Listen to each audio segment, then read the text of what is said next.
পৃথিবীর সব দেশ এখন বুঝতে পারছে আমি যেই দেশে বসে আছি মার্কিন যুক্তরাষ্ট্র, এখানে আমি আগেও ছিলাম, আমার অনেক ছোট ভাই আছে, আমার সন্তান আছে যারা এখানে প্রচন্ড হাই প্রোফাইলে থাকে, কাজ করে, মেইন স্ট্রিমের সাথে কাজ করে, এদের মতামত কি আমি জানি। সো ইউরোপিয়ান ইউনিয়ন কি চিন্তা করছে সেটাও জানি।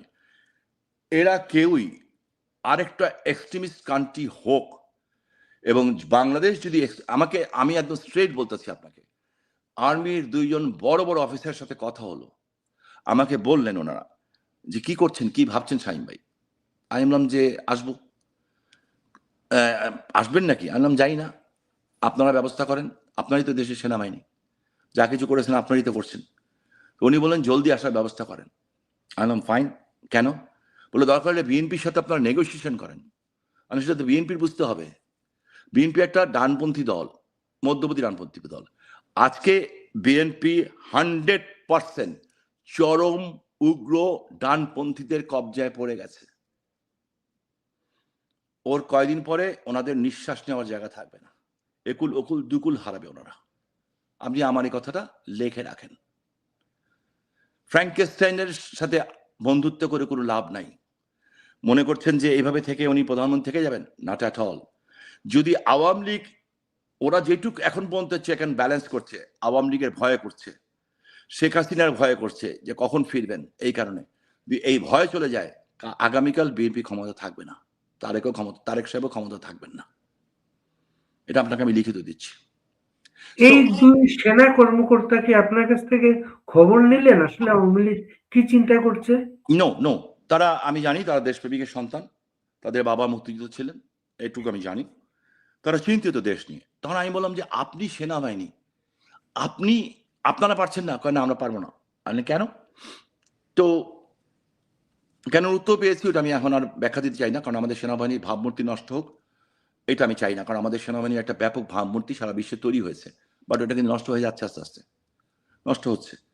এবং দেখবেন এইসব বিষয়ে কিছু আন্তর্জাতিক বিশ্বের থেকে বেশ কিছু খবরদারি যাবে, এই কিছুদিনের মধ্যেই যাবে, আইসিটি ব্যাপারে যাবে, ওনাদের ব্যাপারেও যাবে, হয়তোবা মেবি, না যাক আমি চাই, কিন্তু যাবে। ওনারা আমাকে বললেন, তাদের তো ভয় একটাই নিয়ে আছে যে জাতিসংঘ বাহিনী, সেনাবাহিনী তো সবসময় সেটাই চিন্তা করলো। আরো অনেক বিষয় আছে, দেখা যাক, আমরা দেখি, ওয়েট এন্ড সি, আগে থেকে কমেন্টস করে কোনো লাভ নেই। সেটা উনি বললেন যেটা খুবই অ্যালার্মিং। উনি আমাকে বললেন শামীম ভাই, একজন শামীম ভাই বলেন, একজন শামীম সাহেব বলেন, আমাকে এইভাবে বললেন, যদি আনলাম যে কি হবে, বলল যে এই সাবকন্টিনেন্টে না, সারা পৃথিবীর মধ্যে বাংলাদেশ একটা সবচেয়ে বড় extremist, terrorized and Islamic extremist country হিসাবে পরিণত হবে। আপনারা চেক দিতে পারবেন না? বলুন না, আমরা পারবো না। তাহলে কাকে চেক দিতে হবে?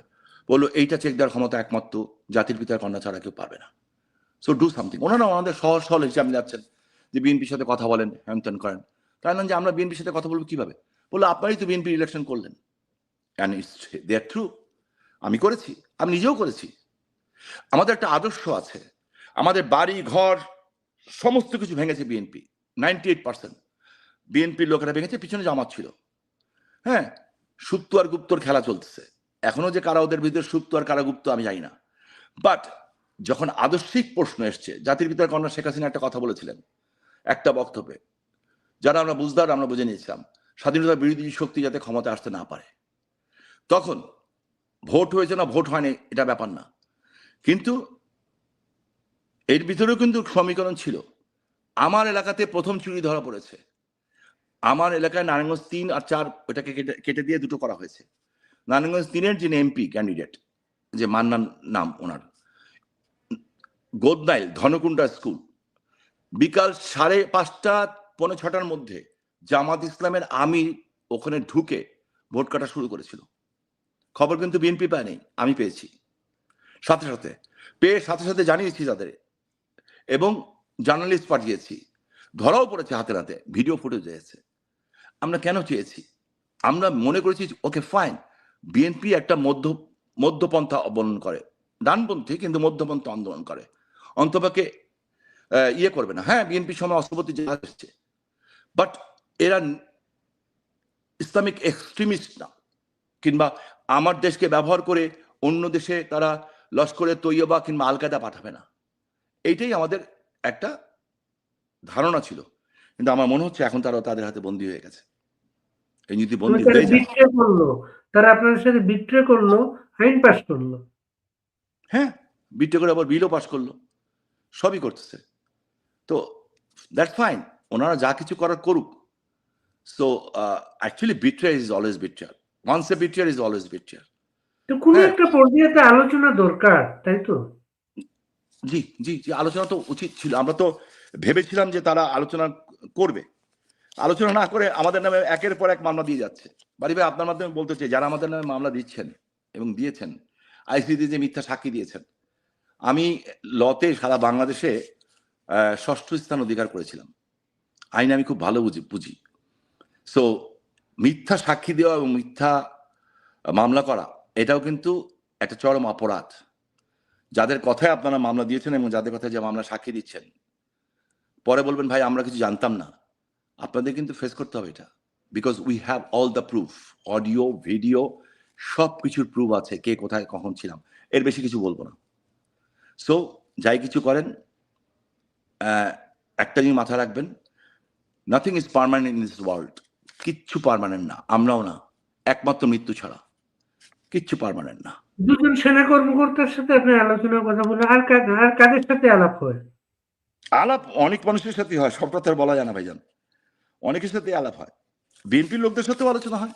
বিএনপি কি সবাই স্যাটিসফাইড? না, সবাই স্যাটিসফাইড না। যেমন আমি একটা কথা বলি যে বিএনপি যে সবাই স্যাটিসফাইড না, ছোট্ট একটা উদাহরণ দিই। হ্যাঁ, আমি জানি আমাকে এটা কাভার দেওয়ার জন্য সে হয়তো আমার কালকে আমার বিরুদ্ধে হয়তো উত্তর দিতেও পারে।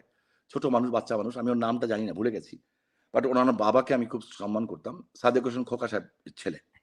ওদের সম্ভবত কিছু একটা প্রতিমন্ত্রী হবে মনে হয়, মুক্তিযুদ্ধ, আমি জানি না ঠিক, মুক্তিযুদ্ধ বিষয়ক প্রতিমন্ত্রী। তাহলে হ্যাঁ তাই হবে।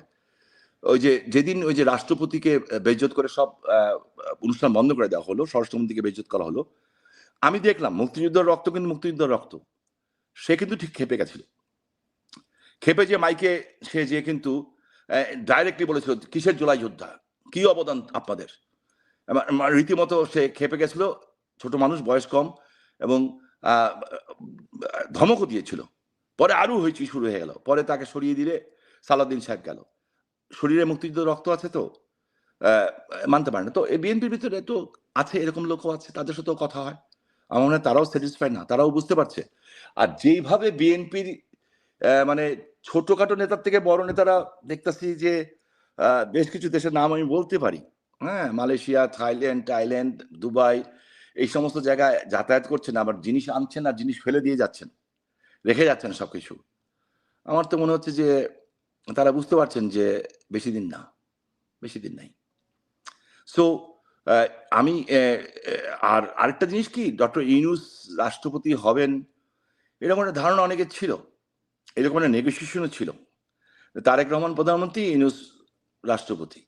তো এই জায়গায় আমি বিএনপিকে ধন্যবাদ দিতে চাই যে অন্তপক্ষে যেই লোকটা দেশটাকে একেবারে ধ্বংসের দান প্রান্তে নিয়ে গেছেন, না গর্তে ফেলে দিয়েছেন অলরেডি, হ্যাঁ, যার কারণে হাজার হাজার বাচ্চা মারা গেছে, যে আমাদের দেশটাকে একটা জঙ্গি রাষ্ট্রে পরিণত করে দিয়ে গেছে অলরেডি, তাদের এন্ট্রেন্স দিয়ে দিয়েছে, তাকে রাষ্ট্রপতি বানান নাই। এই জন্য ধন্যবাদ। কিন্তু you have to pay for this, ওনাদেরকে কিন্তু এই জন্য পে করতে হবে। And wait and see. আর আমাদেরও যারা আছেন আওয়ামী লীগের নেতাকর্মী, তাদের উদ্দেশ্যে বলতে চাই, আমাদের এনিমি কিন্তু একটা না, আমাদের এনিমি ট্রাইঙ্গুনাল। আমাদের অনেকগুলি শক্তির সাথে একসাথে লড়াই করতে হবে, এবং আমরা লড়াই করব। বাড়ি ভাই, আপনি নিশ্চিত থাকেন, আমি বাঁচি আর মরি, আমি যদি চলেও যাই, হায়াতের তো কোনো ঠিক দীর্ঘ নাই। রাজনৈতিক অভিজ্ঞতায়, শামীম ওসমান, দীর্ঘ রাজনৈতিক অভিজ্ঞতায় নতুন একটা আওয়ামী লীগ দেখেন এখন মাঠে? নতুন আওয়ামী লীগ, নতুন একটা নিউ ব্লাড, এমন সব নিউ ব্লাড এর আগে কোনদিন হয়তো আওয়ামী লীগ করে নাই। তারা জান প্রাণ দিয়ে, অবভিয়াসলি এখন অনেকে এগিয়ে আসছে, যারা মানে টু বি অনেস্টলি সবাইকে আমি মানে ওইভাবে নামও জানি না, and they are taking all the risk. কেন? তারা দেশকে ভালোবাসে। কেন? তারা বঙ্গবন্ধুকে ভালোবাসে। কেন? তারা নিজেকে ভালোবাসে। কেন? তারা জাতির পিতার কন্যাকে ভালোবাসে। আমরা চাই আগামী এবং নেতৃত্ব তাদের বয়স, আগামী দিনের নেতৃত্ব তাদের হাতে যাক। আমরা এটা চাই, আমি চাই অন্তপক্ষে। বিকজ এই যে আপনাদের ফিরে আসা, আপনাদের দেশে ফিরে আসার কথা যখন হচ্ছে, তখন গত কয়েকদিন যাবৎ আরেকটা কথা সামাজিক যোগাযোগ মাধ্যম হচ্ছে যে অনেকে হয়তো আসবেন না, যারা আসবেন না তারা আওয়ামী লীগ থেকে বহিষ্কৃত হবে। আমি এরকম কোনো কথা শুনিনি।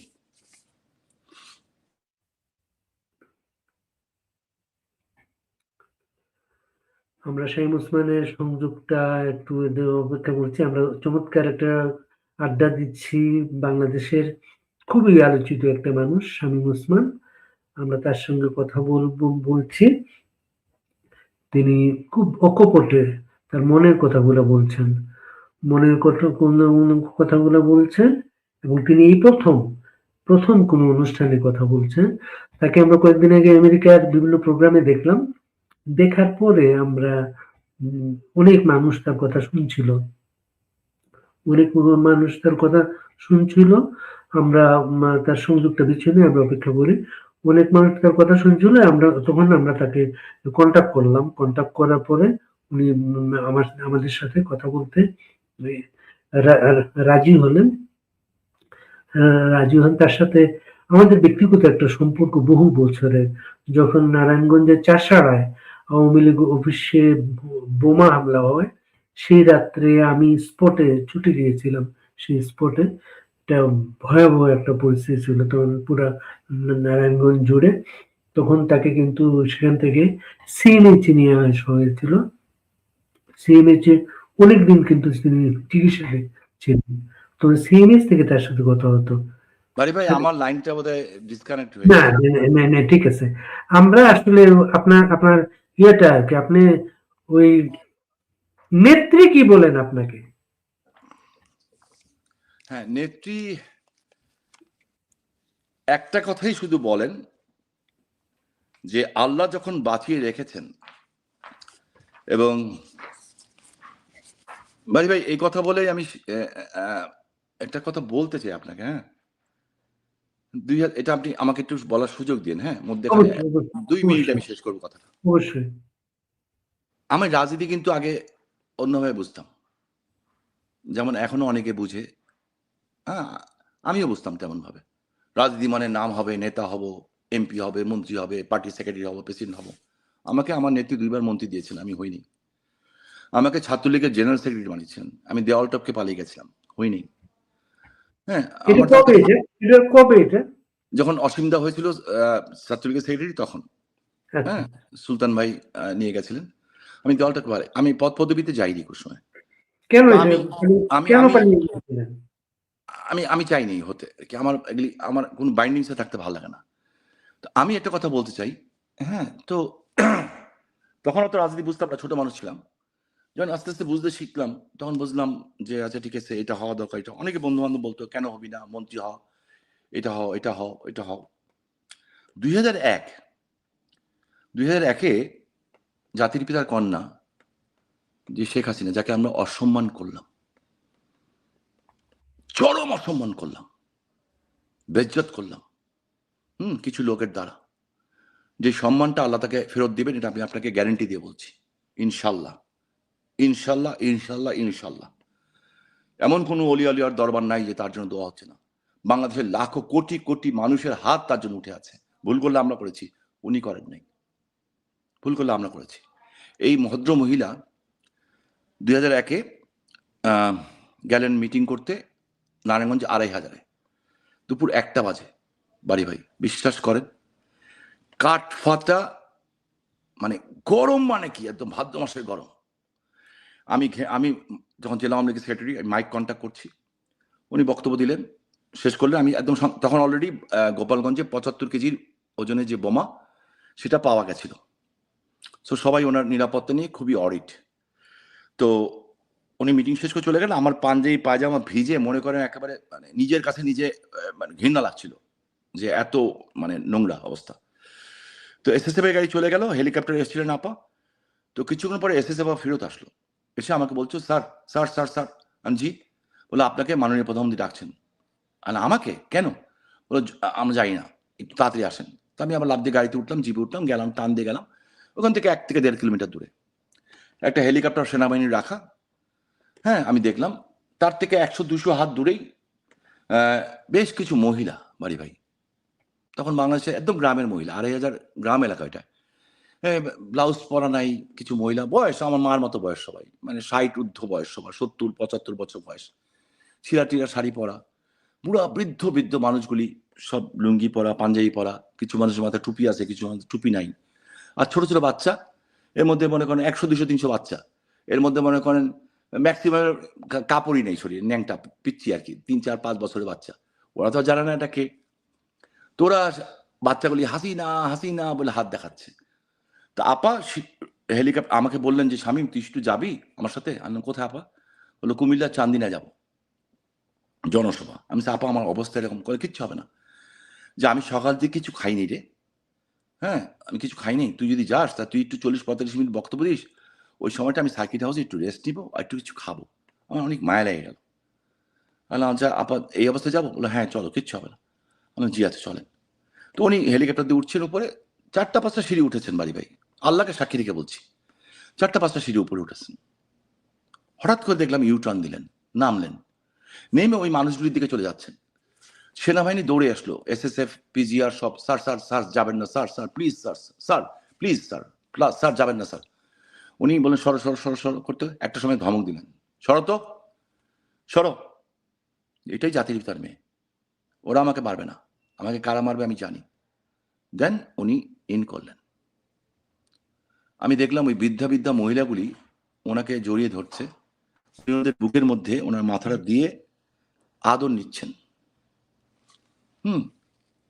এমন ভাবে আদর নিচ্ছেন এবং চোখ বন্ধ করে, ওই বৃদ্ধ লোকগুলি যখন ওনার মাথায় হাত দিয়ে দোয়া করছে, উনি চোখ বন্ধ করে আদর নিলেন, 10-12 মিনিটের ব্যাপার, আবার ঘুরে আসতেছেন, বাচ্চাগুলি আবার হাসিনা হাসিনা বলতেছে, উনি তাকালেন, একটু হাসলেন, হেসে হেলিকপ্টার উঠলেন। আমি একটু দূরে বসার চেষ্টা করলাম ওনার থেকে, যাতে ওনার অপোজিট সোফায় না বসে একটু দূরে বসতে, যা আমার গায়ে গন্ধ, মানে ঘেমে গেছি।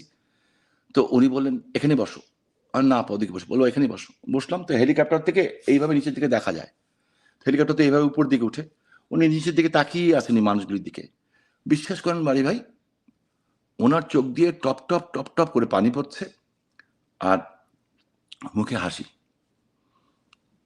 তো তখন ওনার সাথে সব কথা বলে ফেলতাম, সব যা ইচ্ছা বলতাম, ছোট ছিলাম তো। তাই আমি আপা, ও আপা, বলে কি, বললাম আপনি হাসেন না কাঁদেন? তো আমার দিকে তাকিয়ে বললেন শামীম, এই বৃদ্ধা বৃদ্ধা মানুষগুলি যখন আমাকে জড়ায় ধরে না, আমার মনে হয় আমার মা কবর থেকে উঠে এসে আমাকে বলছে, মা গো এই মানুষগুলির জন্য কিছু কেউ নাই, তুই ওদের জন্য কিছু কর। এই বৃদ্ধ বৃদ্ধ লোকগুলি যখন আমার মাথায় হাত দিয়ে দোয়া করে, আমার মনে হয় আমার বাবা মাথায় হাত দিয়ে দোয়া করছে, মা গো এই মানুষগুলির স্বপ্ন পূরণ হলো না, তুই ওদের স্বপ্নগুলি পূরণ কর। এই ছোট ছোট বাচ্চাগুলি যখন আমাকে দূর থেকে বলতেছিল না হাসিনা হাসিনা, আমার মনে হচ্ছিল যে আমার ছোট্ট ভাইটার আসলে বলছে, হাসু আপা, হাসু আপা, আমাকে একটু তোমার কোলে নাও। বাংলাদেশের মানুষকে শেখ হাসিনা এইভাবে দেখে। সো আমার বিশ্বাস যে মানুষকে এভাবে, আল্লাহর সৃষ্টি সেরা জীব আশরাফুল মুখলুকাতকে এভাবে ভালোবাসে। এই মানুষের ভাগ্য পরিবর্তনের জন্য যে মহিলা 18-19 ঘন্টা দৈনিক কাজ করতেন, যেই কটা মানুষ আমাকে আল্লাহ চিনিয়েছে দুনিয়াতে, এক, আমার আব্বা ছোটবেলায় মারা গেছেন 24 বছর বয়সে, আমার মা, আমার বড় ভাই নাসিম ওসমান, আমার মা এবং আপা, এই 3টা মানুষ আমাকে আল্লাহকে চিনিয়েছেন। আমি ওই পথেই আছি, ওইটি আমার শান্তির পথ, ওইটি আমার সাহস, একমাত্র সাহস, আর কোনো সাহস আমার নাই। আমি বিশ্বাস করি এবার যে কাজটা করলেন বাংলাদেশের গ্রাসরুট লেভেলের এই পরিমাণ নেতা কর্মীর সাথে উনি কথা বললেন। আপনি আমার অনুষ্ঠানে অনেক বাচ্চারা আসে, ছেলেরা আসে, কেউ বলে আমি 4 বার কথা বলছি, আমি 5 বার কথা বলছি। মানে সারা দেশের নেতা 18-19 ঘন্টা ধরে দেশের খবর নিচ্ছেন। আমার এলাকার খবর আমি যা জানি তার চেয়ে 80% বেশি উনি জানেন। ইন্ডিভিজুয়ালের সাথে কথা বলছেন। আমি শুধু একটা কথা বলবো, আমরা ভালো খারাপ সবকিছু মিলিয়ে মানুষ, আমাদের ত্রুটি বিচ্যুতি আছে, থাকলে আল্লাহর কাছে ক্ষমা চাই, আপনাদের কাছে ক্ষমা চাই। বিশেষ করে ম্যাটিকুলাস ডিজাইন থেকে নেত্রী কর্মী হয়েও বঙ্গবন্ধু আদর্শের সৈনিক হয়েও মানুষকে বাচ্চাদের বাঁচাতে পারিনি। এই জন্য তাদের কাছে আমি ক্ষমা প্রার্থী। মধ্যবিত্ত নিম্ন মধ্যবিত্ত পরিবার যারা আজকে না খেয়ে আছেন, দেশে তেল নাই, গ্যাস নাই, পানি নাই, বিদ্যুৎ নাই, হাহাকার, মানুষের চাকরি নাই, ক্ষমা চাই তাদের কাছে, ক্ষমা চাই। দোয়া করবেন যাতে আমরা নেতৃত্বে কোনো পদ পদবি না, কোনো ইলেকশন না, কোনো এমপি না, কোনো মন্ত্রী না, জাস্ট ওইটুক করে এবং মরতে পারি। সর্বশেষ তার সঙ্গে যাদের দেখা হয়েছে তাদের কেউ কেউ আমাদেরকে বলেছেন অবাক তারা দেখেছেন তার মানে কোনো পরিবর্তন নেই, ঠিক আগের মতো। বললাম আমরা গণভবনে যেমন কথা বলতে ঠিক অবিকল সেই আমি রকম। আপনাকে বলি, তার সাথে আমার অনেক কথা হয়েছে। তিনি আগের চেয়ে অনেক শক্তিশালী মানসিকভাবে। আল্লাহ রহমানের রসুল পাকের ওসিলায়, আপনাদের দোয়ায়, বাংলা মানুষের দোয়ায়, সারা পৃথিবীর মানুষের দোয়ায় উনি শারীরিকভাবেও ভালো আছেন, মানসিকভাবে শক্তিশালী আছেন। এবং ওনার সাথে কথা বললে আমার মনে হয় আমি মাঝে মাঝে ভেঙে পড়ি, কিন্তু ভেঙে পড়ি, মিথ্যা তো বলবো না আপনাকে। মানে বিদেশের মাটিতে থাকা খাওয়ার খরচা সবকিছু মিলিয়ে একটা ঝামেলায় পড়েই যাই মাঝে মাঝে, এটা বলা উচিত না, বাট আলহামদুলিল্লাহ ভালো আছি। বাট ওনার সাথে যখন কথা বলি আমার কাছে মনে হয় যে এইভাবে এটা সম্ভব কিভাবে, সম্ভব কিভাবে? এত বড় মানসিক শক্তি এটা তাদেরই থাকে যাদের উপরে আল্লাহর খোদ রহমত থাকে, মানুষের কোটি কোটি মানুষের দোয়া থাকে। বাড়ি ভাই, আমি অলিয়ার দরগায় যাওয়া মানুষ। আমি ভালোবাসি যেতে, ওখানে চুপচাপ বসে আমি ইবাদত করতে পছন্দ করি। মক্কায় গেলে, কাবা গেলে আমি পছন্দ করি, মদিনায় গেলে ভালো লাগে আমার। সো আমি এমন কোন অলিয়ার দরবার দেখি নাই, উনি জানেনও না যে ওনার জন্য দোয়া হচ্ছে। আমি আল্লাহর নামে শপথ করে বলছি আপনাকে, সেদিন নিজামুদ্দিন আউলিয়া বাবার দরগার থেকে একজন বললেন আমাকে, ফিদা ভাই, যে ভাইয়া, আমি হিন্দিতে বলছেন, আমি বাংলায় বলি, যে এক আদমি আয়া থা, হ্যাঁ, একজন মানুষ এসেছিল রোজার মাসে, প্রতিদিন শত শত মানুষকে ইফতার করিয়েছে। তা আমরা ওনার নাম লিখতে চেয়েছিলাম, উনি বলছেন না, নাম লিখবেন না, শুধু শেখ হাসিনার জন্য দোয়া করেন। তো আল্লাহর চেয়ে শক্তিশালী কেউ নাই। আল্লাহ দেখেন যে আমার বান্দা আমার উপরে ইমান রাখে কিনা, এবং শেখ হাসিনার ইমান আল্লাহর উপরে আছে, মানুষের প্রতিও আছে। কিন্তু ক্ষমতায় আজকে সেই ব্যক্তি যে তাকে 21শে আগস্টে হত্যা করতে চেয়েছিল, সে আবার তাকে হত্যা করতে চায়। অফকোর্স, অফকোর্স, আমরা দেখি কি হয়, একটু দেখি, একটু দেখি না আমরা। এবং ইনশাল্লাহ, হ্যাঁ, এই দেশে তো 30 লক্ষ মানুষ জীবন দিয়ে স্বাধীনতা গেছে, 2 লক্ষ মামনের সম্মান গেছে। হয়তো আমি থাকবো না বাড়ি ভাই, হয়তো আপনার সাথে রেকর্ড থাকবে আমার, হয়তো দেখা যাবে দেশে কোথাও আমি হয়তো পড়ে আছি, মরে আছি, কিংবা আমার কবর দেওয়া হচ্ছে না, বাট জিতবো আমরা অবশ্যই ইনশাল্লাহ, এটুকু আপনি নিশ্চিত থাকেন। এই আত্মবিশ্বাসের কারণটা কি? জি, এই আত্মবিশ্বাসের কারণটা কি? বিকজ আমরা অন্যায় করিনি, অন্যায় ওরা করছে। ওরা আমাদের দেশে জঙ্গিবাদ বানাচ্ছে, ওরা আমাদের দেশের মানুষকে আজকে না খেয়ে রেখেছে, ওরা আমাদের দেশকে কোথায় চলে গেছে, আমাদের জিডিপি 8 আজকে 3-তে নিয়ে গেছে, 3-3.5 চলে গেছে। এবং প্রতিদিন যখন কিছু পারে না, বিদ্যুৎ নাই, গ্যাস নাই, দোষ দিয়ে দেশে গেছে না। হ্যাঁ, 2 বছর আগে সে লোডশেডিং শব্দই তো মানুষ ভুলে গেছিল। লোডশেডিং কাকে বলে সেটাই ভুলে গেছিল। ফ্যাক্টরি বন্ধ, গার্মেন্টস বন্ধ, কোটি কোটি লেবার বন্ধ। আমার এলাকা তো গার্মেন্টস ফ্যাক্টরি হাজার হাজার বন্ধ বন্ধ। সো দেখি আল্লাহ কি নির্দেশ দিয়ে দেন এবং জনগণ কি করে, আমরা জনগণের হুকুমেই চলবো ইনশাল্লাহ। আপনি আগে আসবেন না পরে আসবেন, না একসাথে আসবেন? যেদিন রিজিক আছে সেদিন চলে যাব। ইচ্ছা তো আগে যাওয়ার, যা কিছু করব নেত্রীর নির্দেশে করব। She is my leader, she is my captain, she is my, I am her soldier.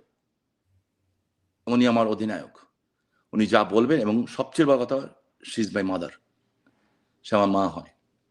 মা হিসাবে যা নির্দেশ দিবে আমরা সেটাই করব ইনশাল্লাহ। আমরা আজকে শেষ করবো শামীম ভাই। জি ভাই, অনেক সময় নিলাম আপনার। আপনি একটু আপনার নেতা কর্মীদের উদ্দেশ্যে যদি আর কিছু বলতে চান, নেত্রীর উদ্দেশ্যে যদি বলতে চান, আপনি বলতে পারেন। শুধু বলবো এটা একটা যুদ্ধ হচ্ছে, 71-এর চেয়েও কঠিন যুদ্ধ। যুদ্ধ মানে কৌশল, নিজেকে সেফ রাখেন, বুদ্ধি খাটান, প্রস্তুত হন, ফিজিক্যালি ফিট থাকেন, টাইম ইজ কামিং। ইনশাল্লাহ জয় আমাদের হবেই। জয় বাংলা, জয় বঙ্গবন্ধু। এবং বাংলাদেশ 30 লক্ষ শহীদের রক্তের বিনিময়ে যে বাংলাদেশ পেয়েছি, 2 লক্ষ মা বোনের বিনিময়ে যে বাংলাদেশ পেয়েছি, সেই বাংলাদেশে যে এখন আজকে 32 নম্বরে যাওয়ার কারণে 2টা মেয়ের গায়ে হাত দেওয়া হয়, একটা ছেলে যখন 32 নম্বরে যাওয়ার পরে তাকে বেধড়ক মারা হয়, চিনে রাখুন যার যার এলাকায় যে যে জুলুম করছে, চিনে রাখুন সবাই আইনের আওতায় আসবে এবং আইনের মাধ্যমেই তাদের বিচার হবে। আর যারা বিচারক, বিচারপতি, তাদের উদ্দেশ্যে বলবো, আপনারা বিচারক, সবচেয়ে বড় বিচারক কিন্তু উপরে বসে আছেন আল্লাহ সুবহানাহু ওয়া তাআলা। Everybody have to die, everybody. সবাইকে একদিন একদিন মরতে হবে, স্বাভাবিক অস্বাভাবিক যেটি হোক না, মরতে কিন্তু হবে। সো অন্যায় করেন না। লক্ষ লক্ষ নেতাকর্মী আওয়ামী লীগের জেলখানায় পড়ে আছে, 25 লক্ষ মানুষের মামলা হয়েছে। আমাদের নেতারা মৃত্যুবরণ করছেন হাতে হ্যান্ডকাপ পরা অবস্থায়। আমাদের হুমায়ুন ভাইয়ের মতো লোক নরসিংদীর বীর মুক্তিযোদ্ধা, হ্যাঁ, মরে গেছেন হাতে হ্যান্ডকাপ পরা অবস্থায়। বাচ্চা মারা যাচ্ছে, জেলখানার গেটে নিয়ে বাচ্চাকে দেখতে হচ্ছে। জুলুমের একটা শেষ আছে, জালেমরা। জালেম, জুলুম বন্ধ করেন, নাহলে আল্লাহ সহ্য করবে না। সো নেতাকর্মীদের উদ্দেশ্যে বলবো, একটু ধৈর্য ধরেন, ইনশাল্লাহ উই শ্যাল ওভারকাম। আপনাকে অনেক ধন্যবাদ। আপনার যেদিনই কথা বলতে ইচ্ছে করবে, যখনই কথা বলতে ইচ্ছে করবে, আমাদের সাথে একটু নক করবেন, আপনাকে আবার সামনে নিয়ে আসবো। ইনশাল্লাহ পারি ভাই, এবং যেদিন যাব তার আগে আপনাকে জানিয়ে যাবো ইনশাল্লাহ।